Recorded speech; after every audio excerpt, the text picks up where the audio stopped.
Are you ready to take control of your life and join a community of like-minded women who are on a mission to live their best lives too? Healthier, happier, and wealthier? Then get ready to find the support and motivation you need to pursue your passions and goals.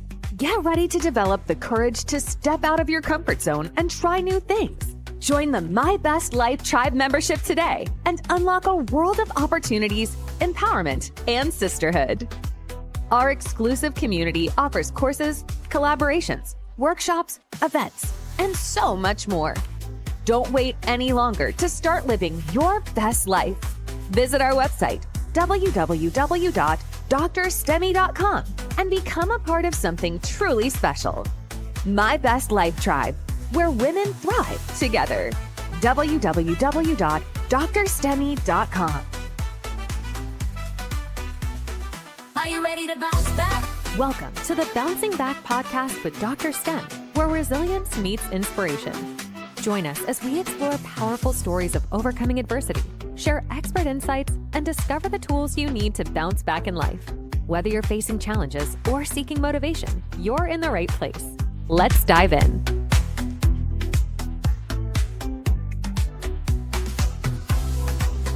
Hello, everyone, and welcome to the Bouncing Back podcast with yours truly. I am so excited because today I have my big sister, I call her Dr. Betty Dlamini. Welcome to the show, Doc. Thank you, Dr. Stern, for having me. I've looked forward to this day because, I like bouncing back. Yes. Even if it means 7 times, I like always bouncing back. So thank you for having me. You're welcome. So when I reached out and invited Dr. Betty to come to the Bouncing Back podcast, I asked her what topic that she would love, for us to talk about. And she came up with a brilliant topic titled Before the Breakthrough, Discovering Who You Truly Are. So in a little bit, let me tell you a little bit about Dr. Betty. She's an award-winning educator, an author, speaker, and founder of, I cannot even pronounce, LaCwatha. Is that how you pronounce it? Yes, that one is LaCwatha, the Legacy Press. Yes. Yes. Okay. Where she coaches aspiring authors from idea to published book. Her recent client, she has a recent client which I got from her website, Philile. I cannot pronounce her name too. Is that Khathwane? Yes, Philile Yes. Khathwane. Okay, good. She actually has a great book that Doc just, recently published called Dream It, Do It, You Can, under Dr. Dlamini's guidance. So if you want to, write a book, publish a book, she's going to talk more about, her publishing company. She is also a motivational speaker. She's also a coach like myself. And I'm excited to also announce that she has authored a chapter in this year's Bounce Back Book 3. And she's also coming to the UK with us, where she is one of the speakers. So all of that. Tell us a little bit about yourself and add more to that, Doc. Thank you so much, Doc. Well, I really appreciate this space. I would say for me, writing books, and I just feel like everybody has a book within themselves. But the big thing is in life in general, our success is dependent on knowing who we are. I just like to use the analogy of animals. If you take a frog, which is a land and sea animal, both land and water animal, and it tries to fly, it looks at sparrows and it wants to fly, it will feel so intimidated and feel like it's struggling because it doesn't know that is not its space. But once it realizes that, I do well in water and also in land, then it will succeed because it will not be stretching itself toward a direction where it doesn't belong. Mm-hmm. And for me, I realized that because I have done life not knowing who I am. Why? Because so many people were telling me who I am, and I was trying to prove and maybe to align with what I was told I am. And that didn't do me any service because there was always a struggle. Then the turning point happened when I knew where I was. So I would just say that is what I'm passionate about, just helping people discover who they are, because even with the book, you can just start writing a book, but your book is really connected with who you are. Yeah. So, Dr. Betty, you're from South Africa. And I think when we're talking about discovering who you truly are, we have to go back all the way to the young Betty that grew up in South Africa. Tell us a little bit more about your own personal journey that has now inspired you to instill in those that you work with. Thank you so much, Doc. Actually, I am Swati. I am a native of Swaziland or Eswatini. Some people say it's a new name, but it's the same because Eswatini and Swaziland, it has always been Eswatini when you speak the Siswati language. So I grew up in Swaziland. I'll call it what I'm used to calling it, Swaziland. And I was a teacher. I grew up, became a teacher, got married. I have 3 children, and that marriage came apart. But growing up, I really grew up in an environment where I was told that I could become better, especially education-wise. That wasn't a struggle. I know some people feel like there's no role model with me. I grew up with many role models, aunts who had degrees, and I had seen that when you go through education, it was one way of changing your social status. We are here in the US and other, like when in the UK, that is not the case. People can do well without education. So for me, my background was that you had to go to school in order to become something, in order to become, whether it's a nurse, teacher, police officer, and then earn money. So I grew up in Swaziland, and also the culture. Swaziland is a very cultured country where before we got our independence, as the rest of the African countries, during colonialism, most of the values, the rich stuff about our culture was put aside. And then the former king, the previous one, reclaimed, he said, come on, it's not all the stuff that we have is kind of demonized, is taken as evil.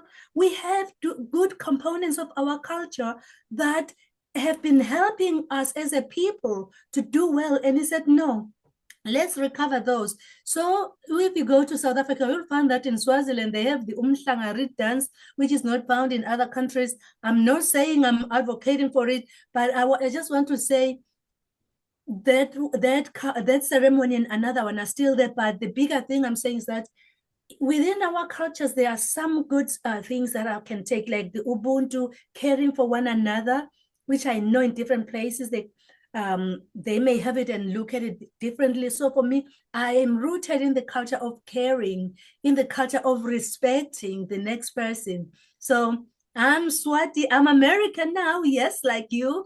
We are citizens here, but my Swati culture is so deeply, embedded in me. I just see myself even greeting people and just giving respecting people for who they are. And one of the aspects of my culture is that when I see somebody, when I greet somebody, I say sawubona or sanibona, meaning I see you as an individual, and I see you and your people, because in our culture, as I see you, DrStem, I see you and all the other Mahlatinis and all the other people behind you and everybody in your background. So just giving that respect, I feel like it's an important thing, that when somebody gives to you, you feel you are worthy of being here.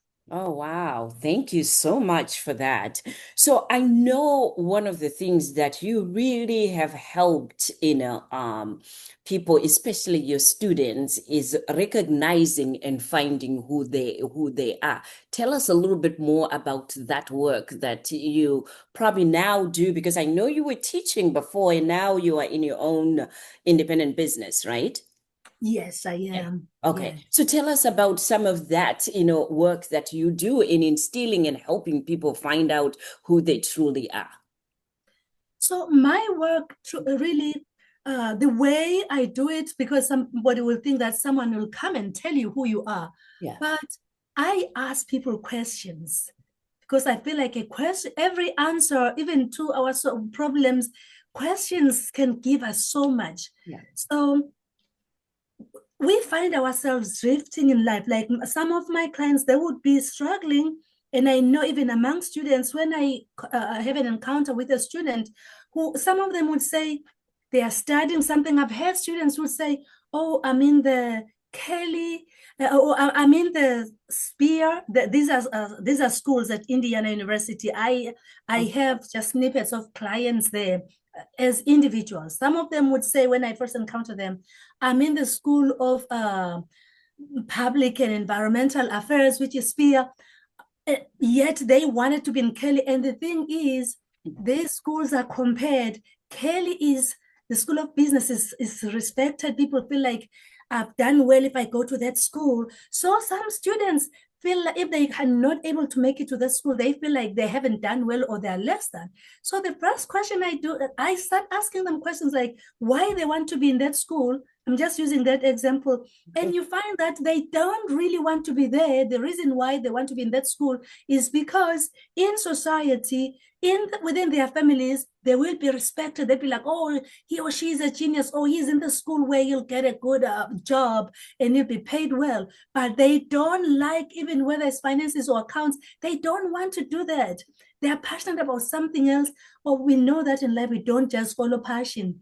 There has to be balance. Are we going to get money? But I think most of the people that I've worked with, they discover who they are because I ask them questions and they realize that the direction they were leaning it was because of pressure. Yeah. How people would perceive them if they do that. Yet that is not the key thing. Like some people really, they have, even when you study, you definitely have to put work, but in some areas, valuable areas, but which are not perceived as the best ones by other people, you easily learn and you easily succeed. So some students struggle because they're in the wrong majors. They took a wrong major, being driven by other people in their lives, whether it's how the friends. It's a serious thing because I've seen people who go through their studies, they graduate, and later on they realize that the 4 years were wasted. And some even have doctoral degrees. I would say like in people who have got a degree in law or medicine, which they didn't want to, and they really don't like, they hate with a passion, but they have that degree. Why? Because somebody said that you would have done very well if you are a medical doctor or you are a lawyer. Yeah. So it's a tough area, even talking about it. And I feel like when some of my clients, parents have to be involved because sometimes parents are standing in the way of their children's success because they are pushing them towards the wrong direction. Another thing, even some of my clients are not necessarily young people of my age, people who are in the jobs that they loved so much with passion and they did very well, but maybe they have outgrown the businesses, but they are scared of taking the next step, just being there, asking them the questions that will empower them to decide on their own what to do next. Thank you. So what I'm hearing you say is you also are helping those that just need clarity, because that's the one thing that, sometimes you have this inclination that I need to change my job or I need to move to another state, but then it's like, you're very confused about it and also, not sure. And then you were saying when you come, I help bridge that gap between your own doubt and what could be possible for you and what you probably, could do, which would help your life. So talking about that, self-doubt is probably one of the, number one things that most people struggle with when they are working towards finding themselves. Is that something that you have faced in your life or helped other people, deal with self-doubt? Oh my goodness, Doc. We are the best critics of our own selves. Yes. And first of all, we put the scales. We are able, well, let me say I, because this is the journey I've walked through. I've gone through that journey where I was always being so harsh on myself. But when it comes to others, or when it came to others, I would understand. I would see that they are doing well. But when it comes to myself, it took me time to celebrate whatever baby steps or progress I'd made. I would always keep pushing it, wanting me to over deliver. And I realized that no, it's okay to achieve something and take a break and say, wow, you did that. You jumped over that 1 foot high thing. If it's high jump, you did it before you take the scale to 2 feet or maybe whatever. The sooner I started doing that, celebrating every small achievement, I realized that things were working, leaning towards positivity and growth. Then coming to doubt, I think doubt is okay for us to experience because any uncharted waters, when we get to it, we can't just jump. It's okay to, even having doubt means that we have to even test. And if we're taking a risk, make it a calculated risk. And when we're making a decision, make it an informed decision. Doubt allows us to question certain things. And I have made decisions where I never questioned anything. Something was presented in me, I just trusted and I jumped in. So I think when, instead of looking at doubt negatively, let's look at it positively as a space where we don't have to be stuck and stay doubting, but we have to ask ourselves, why am I doubting this? Okay, in order for me to move forward, let's have the questions and let's have this thing qualify itself. If it's a decision, let's say like moving from one city to another, one state to another, doubt will make us ask questions or do research or ask questions that will really bring clarity to us. So that's a bad place to build and stay in, but to encounter it and deal with it and get the gold that you find as a result of doubting something is a good place. You doubt, you do something about it, then now you are sure, you move on. I love that you are actually, telling us that having self-doubt sometimes is a good thing, because when you question what it is that you're about to do or what it is that you're facing, it helps you to make, you mentioned, calculated risks as well as informed decision. That's a really good thing, because many a time when we hear self-doubt, we are seeing the robots, as we know, the back home robots, red. Yes. A light red, and now it's like, oh my goodness, where do I go? But what you're saying is it's not necessarily a red light that stops you in your tracks. Self-doubt could be something that literally drives you to move forward, because now you give yourself the green light to make that calculated, decision, calculated risk, take that calculated risk, as well as make an informed decision. Brilliant. So here's another. I like, you just brought something about crossing. Yes. Imagine crossing a street where there are no traffic lights. Yeah. When you cross, the doubt is that space when you enter, but before you cross, look right, look left, that making sure that So it's because of the analogy you brought. I really like it. Please continue, Doc. Yeah, thank you. So, many a time, as you have experienced, and I have experienced that too, right before the breakthrough, there will be many setbacks. Right before the breakthrough, there will be many struggles. Can we touch that a little? Yes, please. Yes, Doc. And I like that because it is just part and parcel of our journey. And I like to look at people who are where I want to go. With most of those, there are certain stories that are never told. Yes. So me and you sitting here, and I like the fact that we have something, and I want to use that because there are people who are pursuing their first degrees, or maybe others, their masters, or even their doctorates. Yes. We have been through that, and some people will feel like, oh, she has her doctorate now, she's Dr. So-and-so, she arrived. Yes. No, it's a continuous journey. Even after that, that wasn't the end product. Yes. We still have struggles that are in the realm where we are as a student, as an undergrad, as this, or people who want to get married, as somebody getting ready to get married. There are certain challenges or, uncertainties that you have. So I want to say again, let's embrace the struggles that come to us, the attempts to get to the next step and attempting something and failing to succeed, failing, that failure, there were times when I would cry after I hadn't had success in something, like you apply for a job and you don't get it. So now embracing it and saying, this is an education, this is a phase, it's okay, I experienced this, maybe this is not good for me. After I have embraced and waited to move forward, I discovered that this wasn't the right thing. Or in some cases, I discovered that I needed a different approach. Yes. I felt then I approach it differently and I move on. But we have to be okay with the tears and the struggle of not knowing and struggling to move ahead, because the breakthrough will come. Yes. And you're right, because then what I've noticed too is, like you said, right, when we recognize, I know for you and I, we are believers and we believe in God.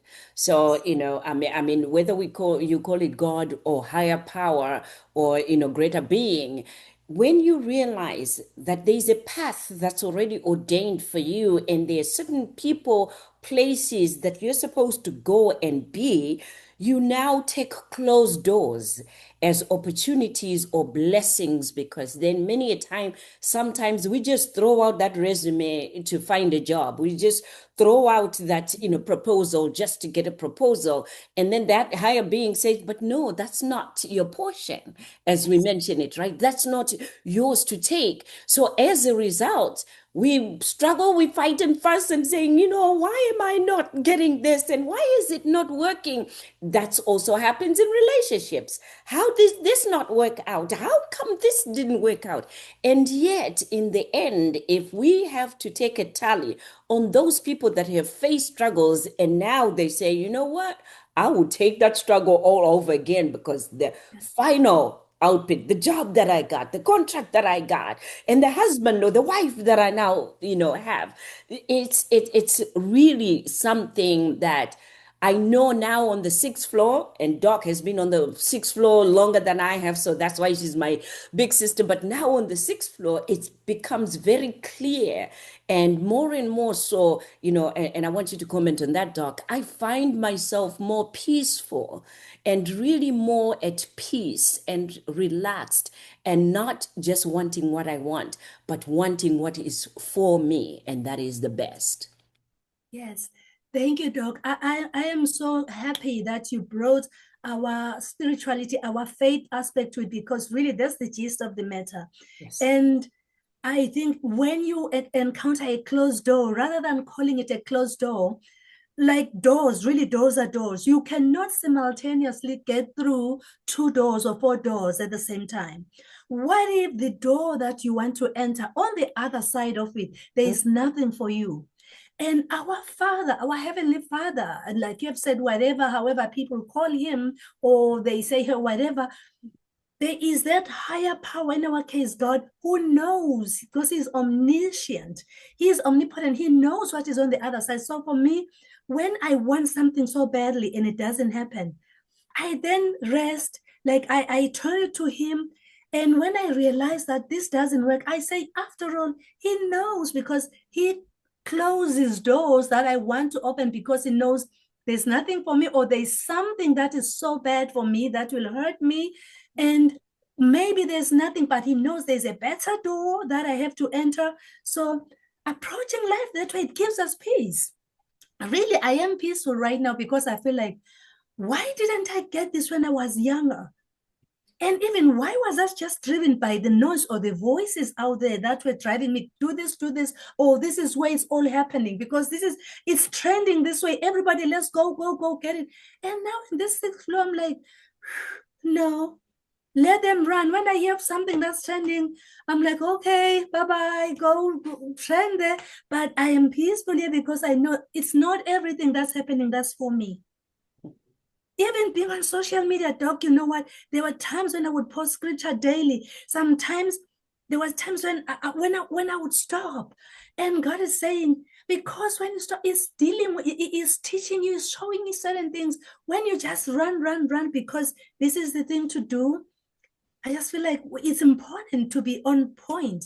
So I like that. I'm happy for you being on the 6th floor, Doc, because really it's a space where I know it's like it's just how it is. You give yourself the grace to bite and chew and smell what smells nice and observe and even appreciate the environment, even in our lives, everything, and just appreciate and take a moment because this is the day we're given.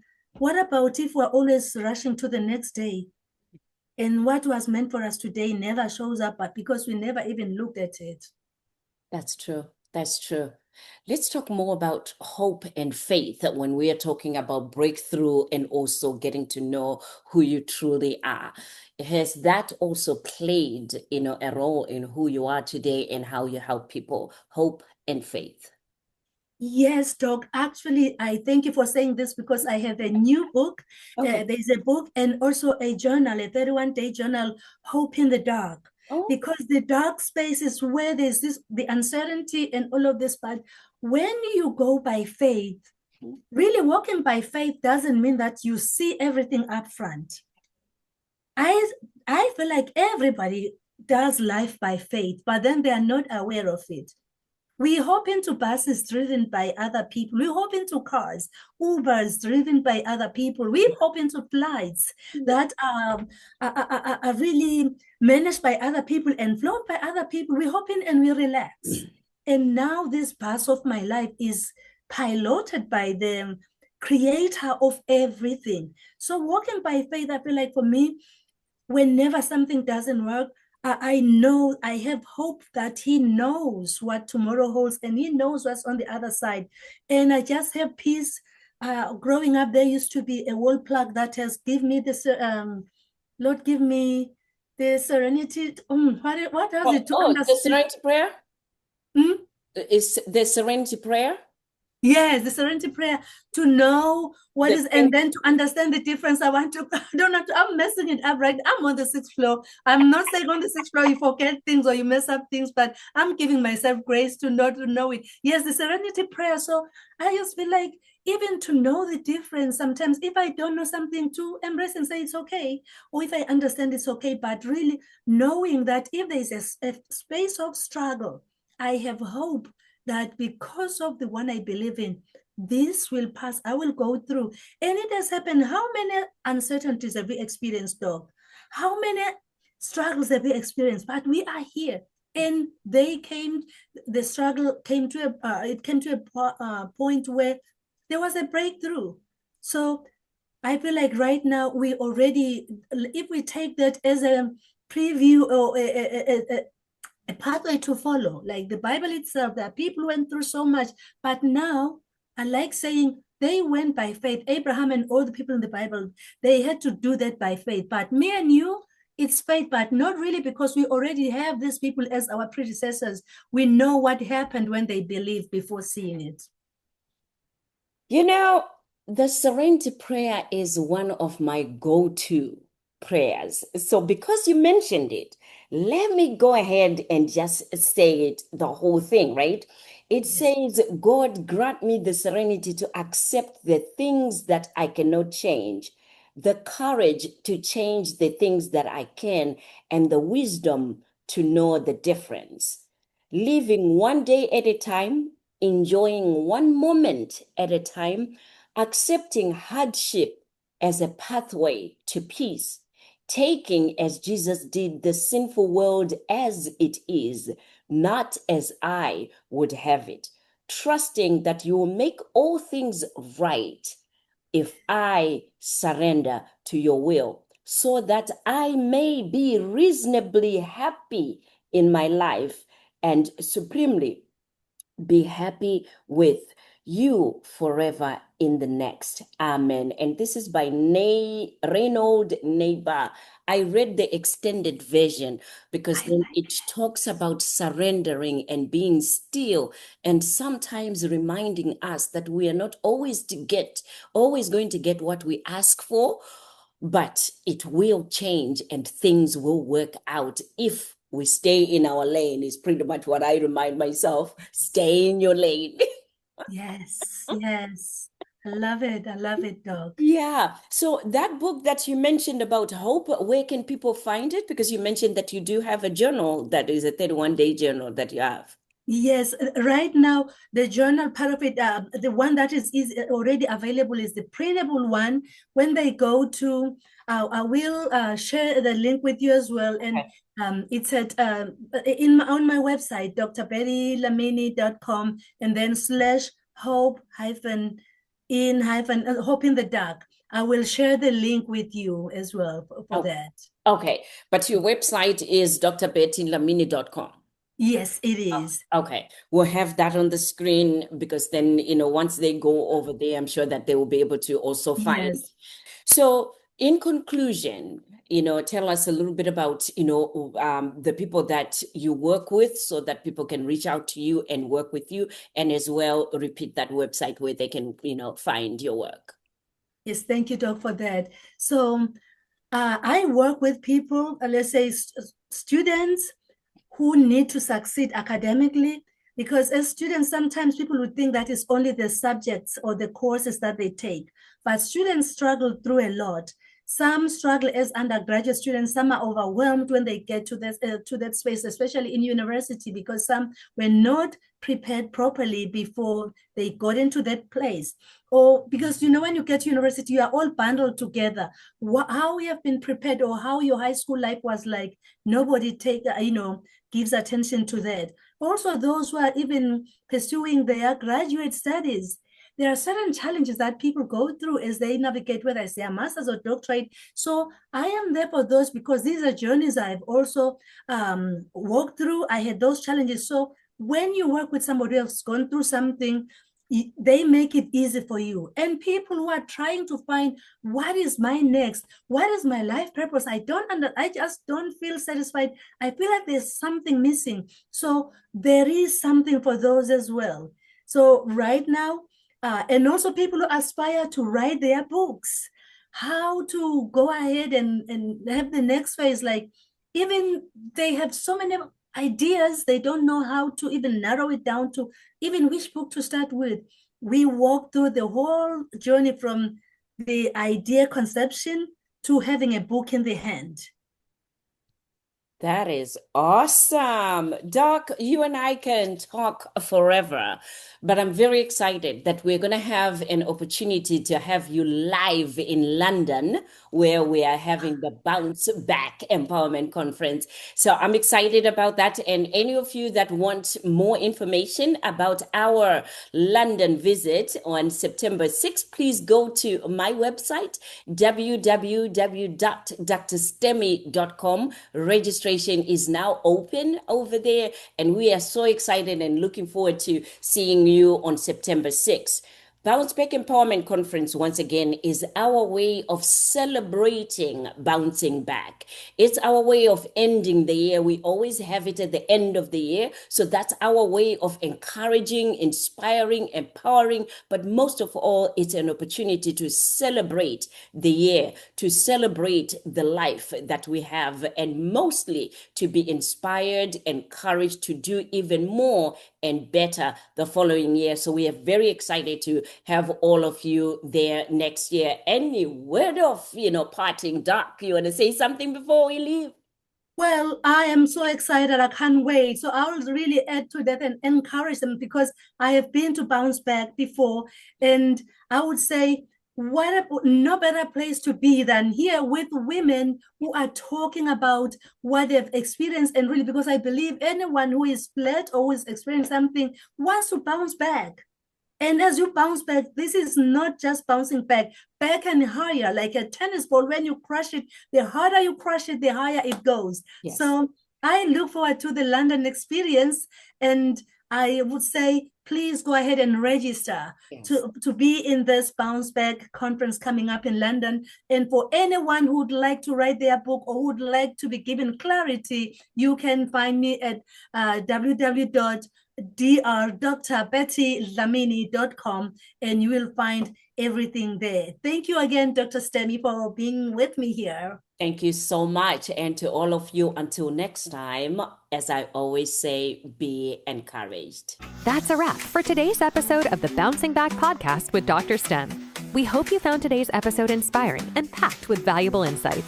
Remember, no matter the challenges you face, resilience is within your reach. If you enjoyed the show, Please subscribe, leave a review, and share it with your friends. Join us next time for more stories of strength and perseverance. Until then, keep bouncing back.